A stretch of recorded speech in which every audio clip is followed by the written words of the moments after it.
말씀 더 드려야 되겠습니다. 지금 우클릭 했다고 국민의힘이 더불어민주당 경제정책 또는 경제중심 정책을 비난을 하는데 우리 홍성국 의원께서 최고위원께서 말씀하신 것처럼 더불어민주당은 원래 경제중심 정당입니다.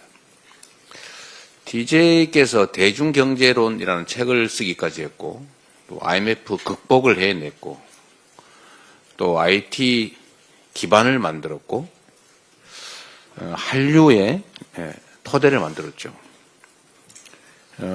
노무현 대통령 아시는 것처럼 한미 FTA를 통해서 대한민국의 성장의 기틀을 만들었습니다.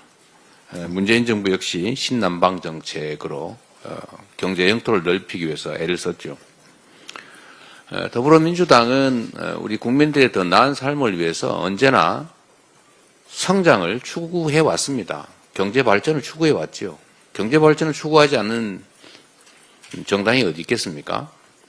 대한민국은 자본주의를 기반으로 한 시장 경제 질서를 존중하는 또 시장 질서에 기반한 나라입니다.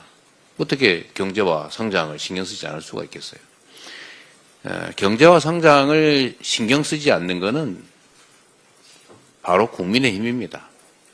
그러니까 말씀하신 것처럼 1%대 성장률이 추락을 해도 계엄하고 내란 일으켜서 영구 집권할 생각이나 하고 그러지 않습니까?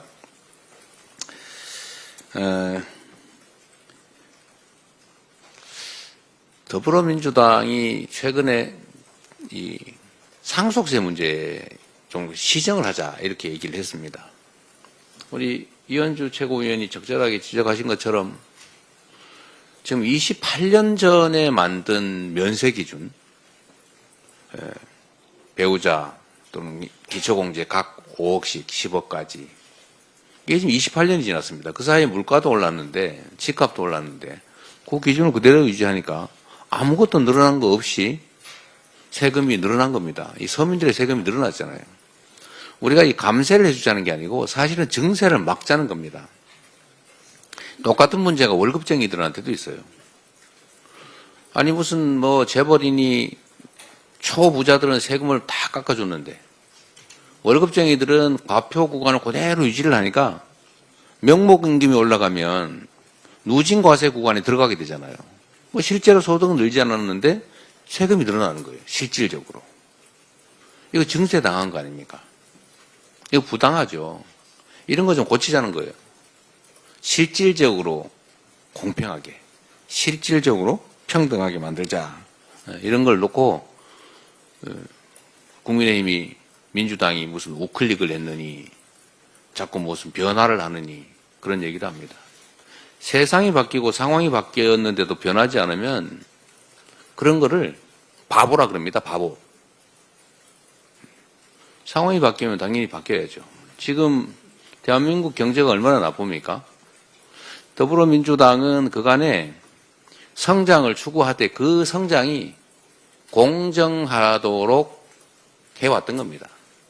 즉 국민의힘 쪽이 보수정당, 요즘 뭐 보수정당도 아닌데 이 파쇼정당, 범죄정당, 이 파쇼 범죄정당이 해왔던 것처럼 분배나 서민의 삶이나 민생이나 공정함 이런 것들을 도외시했지 않습니까? 그런데 민주당은 성장을 하되 공정성을 기해서 성장의 기회와 성장의 결과를 공평하게 나눔으로써 지속적으로 성장하게 하고 모두가 함께 더 잘 사는 세상을 만들려고 했던 것입니다. 지금은 경제 상황이 너무 어렵다 보니까 그 비중을 살짝 조정해서 경제 성장에 좀 더 방점을 찍고 있는 것이지 그냥 복지, 분배 다 버리고 오로지 성장으로 그렇게 바뀐 거 아닙니다. 좀 세상에 대한 기본적인 이해가 부족해지지 않았나 그런 생각이 들 정도입니다.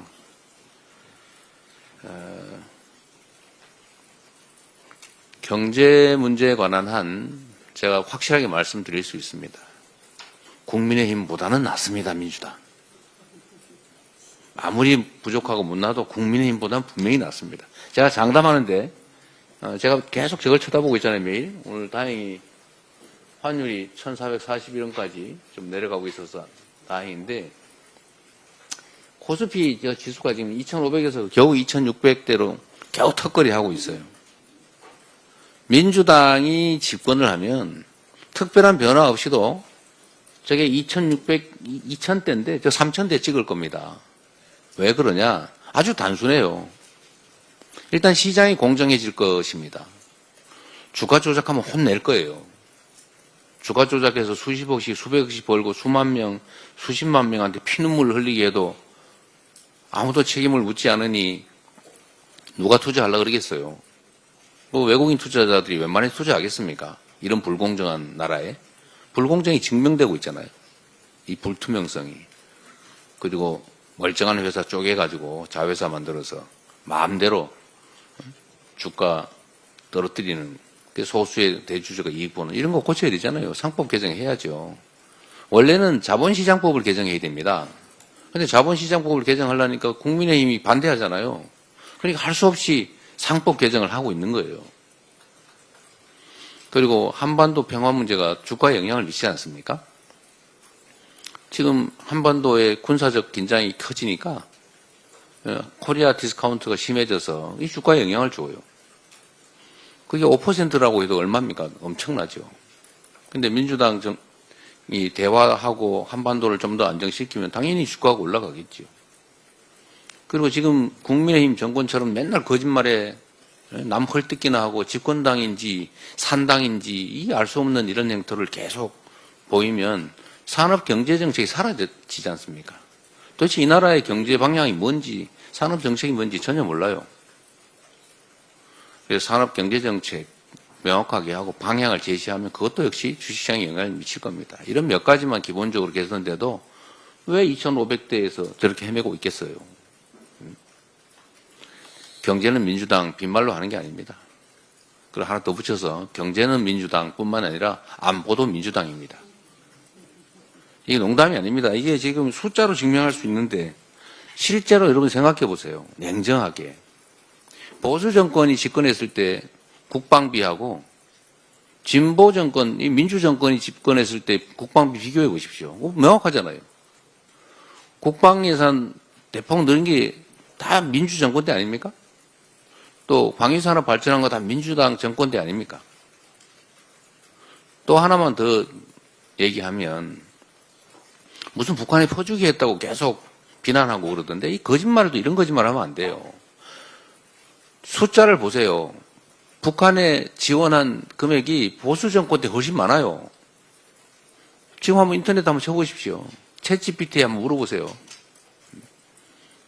그 가짜 언론에 속지 마시고 국민의힘처럼 거짓말이나 하는 그 정당의 허위 선전에 속지 마시고 한번 찾아보십시오.